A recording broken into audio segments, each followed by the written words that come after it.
हमारे साथ खास बातचीत में मौजूद हैं मेहरान अंजुम मीर साहब, जो कि यूथ लीडर हैं अपनी पार्टी से। सर स्वागत है। हाँ, thank you sir, thank you. Mehran, बात करेंगे हम सेल्फ हेल्प ग्रुप्स की, जो काफ़ी यूथ को जो है उससे फ़ायदा मिलता था। नौकरियां ढूंढते नहीं थे और अपना जो काम था, अपना जो पेट था, वो अपने उस काम से भरते थे, अपने परिवार का पालन पोषण भी करता था, यूथ एंगेज था। सरकार को ऐसी क्या सूझी कि वो सेल्फ हेल्प ग्रुप्स जो हैं वो बंद कर दिए और यूथ जो है वो खजल है, और काफ़ी बार उनके प्रोटेस्ट करने के बावजूद भी है सरकार जो है टस से मस नहीं हुई। बहुत बदकिस्मती की बात है कि 370 रिवोक हुआ। दावे किए जाते थे कि भाई नौकरियाँ आएंगी, यूथ को मतलब प्रॉपर प्लेटफॉर्म मिलेंगे, हाँ, प्लेस किया जाएगा, प्राइवेटाइज होगा, गवर्नमेंट सेक्टर में मतलब वैकेंसीज़ आएंगी। लेकिन बदकिस्मती की वजह से जब 370 जब से मतलब रिवोक हुआ, तब से अभी तक जो यूथ इस उम्मीद में बैठा था कि नौकरियां आएंगी, हाँ, तो नौकरियां देने की जगह, एंगेज करने की जगह डिसएंगेज किया जा रहा है। इसमें मैं पर्सनली एक विक्टिम हूँ। मैं भी एक पढ़ा लिखा हूँ, सिविल इंजीनियर हूँ, मेरा अपना सेल्फ हेल्प ग्रुप है और इस चीज़ से मैं खुद पर्सनली सफ़र कर रहा हूँ। मैं जानता हूँ कि एक बेरोज़गार जो पढ़ा लिखा है इस वक्त जो सफ़र कर रहा है वो किस तरीके से कर रहा है। सरकार ने एक टाइम पे हमारे लिए बहुत ही अच्छी स्कीम बनाई थी बेरोज़गार इंजीनियरों के लिए, इसको एंगेज करने के लिए। तो बदकिस्मती की वजह से 370 रिवोक होने के बाद ये सरकार को ये इनिशिएटिव लिया जो हमारे हित में नहीं था, जो अनएम्प्लॉयमेंट को कहीं बढ़ावा देने का, कहीं अनएम्प्लॉयमेंट को ख़त्म करने की जगह अनएम्प्लॉयड को बढ़ाया। तो हमारे इस जो सेल्फ हेल्प ग्रुप था इसको रिवोक किया गया बगैर किसी रीज़न, बगैर किसी काज के। तो बड़ी बदकिस्मती की बात है। तो अभी तक इसके ऊपर कोई भी इनिशिएटिव नहीं लिया गया इसके हित में। अभी रिसेंटली कुछ दिनों पहले 2 मीटिंगें अभी तक ली गई। वो मीटिंगें इसलिए थी कि इसका काज देखा जाएगा किस रीज़न से, क्यों किस रीज़न से इसको रिवोक किया गया है, क्या कारण था।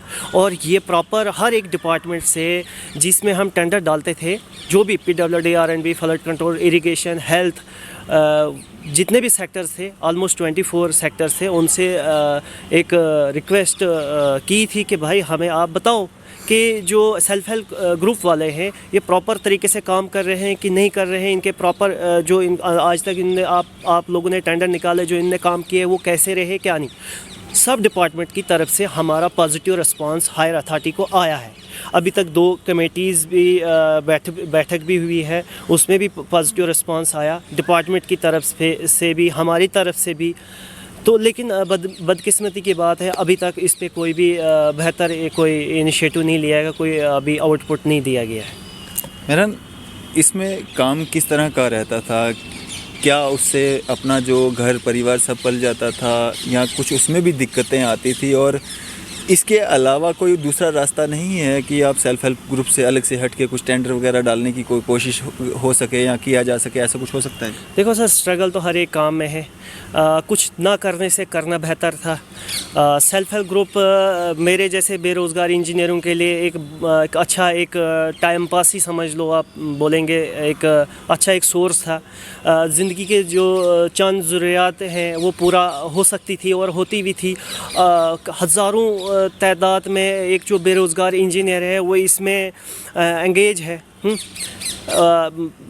काम कर रहे थे, अपने परिवार को, अपनी फैमिली को प्रॉपर तरीके से मेंटेन रखा हुआ था। आज कहीं ना कहीं वो इन चीज़ों से महरूम है जो आज तक वो देते आ रहे थे। इसमें हमारा 35% रिज़र्वेशन रहती थी हर एक गवर्नमेंट सेक्टर में। वो खालिस काम जो भी होते थे वो हमारे लिए होते थे, यानी कि सेल्फ हेल्प ग्रुप वालों के लिए होते थे। उसमें और कोई जो टेंडर वाला यानी कि कार्ड्स वाला एलिजिबल नहीं होता था, खाली हम ही एलिजिबल होते थे। हमारे लिए स्पेशल काम होते थे, अच्छे रेट्स पे काम आ जाते थे। डिस्ट्रिक्ट की लिमिट्स रहती थी, डिस्ट्रिक्ट इनसाइड डिस्ट्रिक्ट हम काम करते थे। लेकिन एक नौकरी ना मिलने की जगह ये जो सेल्फ हेल्प ग्रुप था हमारे लिए एक बेहतर था। हम अपनी ज़िंदगी की जो 4 ज़रूरियात थे वो पूरा कर सकते थे और कर रहे थे और रखना भी चाहते हैं। लेकिन अभी तक जम्मू कश्मीर की सरकार की तरफ से कोई भी आउटपुट नहीं लिया गया हमारे हित में। मेहरान, क्या कुछ पॉजिटिव रिस्पांस जो है वो सरकार की तरफ से देखने को मिल रहा है? जिस तरह से सेल्फ हेल्प ग्रुप के जितने भी मेंबर थे उनके द्वारा जो प्रोटेस्ट किए गए, काफ़ी मांग की गई कि इसको जो है दोबारा से जो है एंगेज किया जाए, फिर से जो यूथ है उनको इस सेल्फ हेल्प ग्रुप को दोबारा से किया जाए।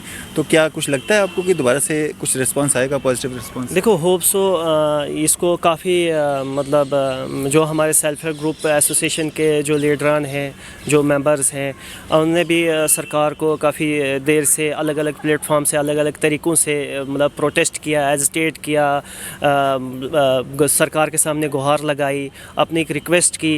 जहाँ तक कि जो एक लेटर निकाला गया था हर एक गवर्नमेंट सेक्टर के लिए कि भाई इनका हमें बताओ पॉजिटिव, इनका जो वर्कआउट है वो कैसा है, नेगेटिव है कि पॉजिटिव है।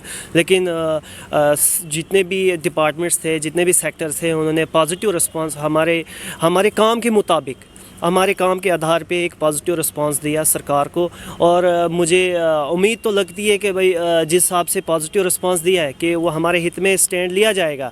तो लेकिन बदकिस्मती की वजह से मतलब इसको काफ़ी डिले किया जा रहा है। इवन कि सब डॉक्यूमेंटेशन, सब जो रिस्पॉन्ड पॉजिटिव और फेवरेबल रिपोर्ट्स के होने के बावजूद भी कमेटीज़ जो फ्रेम की थी वो कमेटी जो ली हित में, उसके कारण भी अभी तक कोई भी इसमें पॉजिटिव रिस्पांस नहीं लिया गया है। अभी तक कोई मतलब प्रॉपर तरीके से कोई इनिशिएटिव नहीं लिया गया है, कोई आउटपुट नहीं लिया गया है। हमारी रिक्वेस्ट है जम्मू कश्मीर के एडवाइज़र यानी LG साहब से भी, एडवाइज़र साहब से भी जल्द से जल्द इस पे कोई स्टैंड लिया जाए, इस पे इसका आउटपुट दिया जाए, ताकि हम अपनी जो ज़िंदगी की ज़रूरियात हैं हम कंटिन्यू रखें।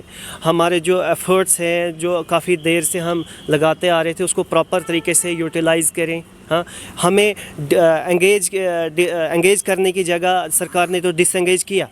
हम नौकरियां तो जम्मू कश्मीर सरकार के पास वो जो 50,000 की दावा कर रहे थे वो तो दे नहीं पाए।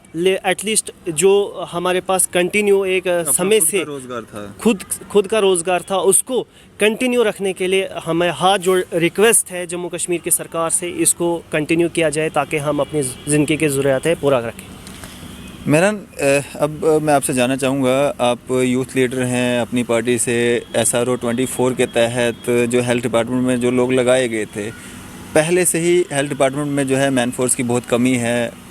काफ़ी हॉस्पिटल्स, काफ़ी PSC सेंटर्स आप देखेंगे जहाँ पे वर्कर वहाँ पे होते नहीं है, काम करने वाले वहाँ पे होते नहीं है। दूसरी तरफ आप जो 1 साल लगवाते हैं, 1 साल के बाद उनको टर्मिनेट करते हैं, कैसे देखते हैं इसको? देखो, बदकिस्मती की बात है कि बहुत ही मतलब हमें भी उम्मीद दिखती थी 370 रिवोक हो गया। बड़े बड़े नेता दावा करते थे जम्मू कश्मीर में खुशहाली आएगी, बेहतर हालात होंगे, नौकरियां आएंगी, डेवलपमेंट होगी, प्राइवेटाइजेशन होगा, गवर्नमेंट सेक्टर में ऐसा होगा, सेंटर के अंडर कर दिया, प्रॉपर तरीके से डेकोरम मिलेगा। 70 ईयर्स तक हम मतलब कहीं ना कहीं उन चीज़ों से महरूम रहे जो जिन चीज़ों से हम जो चीज़ें हमें देनी चाहिए थी। मतलब इस ऐसे बादल, ऐसा वातावरण, ऐसा चीज़, ऐसा माहौल, ऐसी खुशियां हमें दिखाई इन्होंने, अश्योर किया। हमें भी लगता था कि कहीं ना कहीं जम्मू कश्मीर के अंदर बेहतर से बेहतर हालात हो जाएंगे। तो भाई जो 370 वो हुआ, अच्छा हुआ। इवन कि मैं पर्सनली मैंने सपोर्ट किया था, वेलकम किया था। तो बदकिस्मती की वजह से सेम जैसे सेल्फ हेल्प ग्रुप को डिसएंगेज किया गया, ऐसे SRO 24 यानी कि हेल्थ सेक्टर में जो मैन फोर्स की जो कमी होती थी वहाँ पे रिक्रूट किया गया था। मतलब एज़ पर दियर टाइम पीरियड के लिए जो रूल्स एंड रेगुलेशन में था हायर किया था। स्टाफ को वेल ट्रेंड जो टेक्नीशियन थे उनको हेल्थ सेक्टर में उनको रिक्रूट किया था ताकि वो मैन फोर्स मिले उन लोगों को जो महरूम, जो सफ़र हैं, परेशानी मतलब जो हेल्थ सेक्टर जो कहीं ना कहीं हमें लोगों को, हमारे समाज को मतलब कमी होती है हेल्थ सेक्टर को, उसको पूरा करने के लिए जम्मू कश्मीर की सरकार ने वो लोग SRO 24 के थ्रू हायर किए थे। लेकिन बदकिस्मती की वजह से जब पूरा मुल्क, पूरा देश पूरी दुनिया इसमें जो महामारी कोरोना वायरस की वजह से मतलब लड़ रहे थे, वो महामारी थी उस टाइम पे, यानी कि उस जगह पे मतलब ऑर्गेनाइजेशन से अलग अलग सेक्टर से मतलब कोरोना इसमें हेल्थ सेक्टर को, हेल्थ डिपार्टमेंट को सपोर्ट मिली कोरोना वायरस की बीइंग कोरोना वायरस कोरोना को ख़त्म करने के लिए। हम मतलब उस टाइम पे जब कोरोना जो वायरस थे उन पे फूल बरसाए जा रहे थे, फूल एक साइड से फूल बरसाए जा रहे थे हवाई जहाज़ों से, हाँ, तो दूसरी साइड से वही कोरोना वायरस जो थे उनको डिसएंगेज किया गया। कितनी बदकिस्मती की बात है कि उसी टाइम पे बगैर किसी रीज़न के टर्मिनेट कर दिया। इवन कि अभी तक जिन लोगों को टर्मिनेट किया है उन जगहों पे कोई भी रिक्रूट प्रॉपर तरीके से नहीं किया। इवन कि इस वक्त मैन पावर की हेल्थ सेक्टर में इतनी कमी है हद से ज़्यादा, और वैकेंट पोस्टें हैं। पिछले दिनों एक नोटिस देखा कि हर जो गवर्नमेंट मेडिकल कॉलेज है उसमें कितनी वैकेंसीज़ हैं, हाँ, वैकेंसीज़ होने के बावजूद भी इन लोगों को डिसएंगेज किया बगैर किसी रीज़न के। हाँ, उस टाइम पे जब कोरोना वायरस पीक पे था, हाँ, उसको लड़ने के लिए अलग अलग सेक्टर से, ऑर्गेनाइजेशन से मतलब मदद मांगी जा रही थी, और हेल्थ सेक्टर ने अपने उसमें हमारी जम्मू कश्मीर की सरकार ने अपने पैर पे खुद कुल्हाड़ी मारी। कोरोना को तो फ्री हैंड दिए ना कि भाई जितना लड़ना है लड़ो, हाँ। हमें तो उस टाइम पे ऐसी उम्मीद थी कि भाई हेल्थ सेक्टर ही जो इस कोरोना वायरस का जो इसका सलूशन है, हाँ, लेकिन उनको अनफॉर्चुनेटली डिसएंगेज किया। डिसएंगेज करने का उनका कोई रीज़न ही नहीं है। तो मैं चाहता हूँ जम्मू कश्मीर सरकार से मेरी रिक्वेस्ट है, जो SRO 24 के थ्रू आपने डिसएंगेज किया, आपके पास प्रॉपर वो वैकेंसीज़ है, उनको रिक्रूट किया जाए, उनको लगाया जाए, उनको कंटिन्यू किया जाए। जब तक आप परमानेंट जो स्टाफ की है रिक्रूटमेंट नहीं करते तब तक उनको कंटिन्यू किया जाए। चलें, शुक्रिया हमारे साथ बातचीत करने के लिए और अपना कीमती समय देने के लिए। ये थे हमारे साथ मेहरान अंजुम मीर साहब, जो कि यूथ लीडर हैं अपनी पार्टी से। फ़िलहाल दीजिए इजाज़त। मैं अरफाज़ मडांग, कैमरामैन शाहनवाज़ के साथ।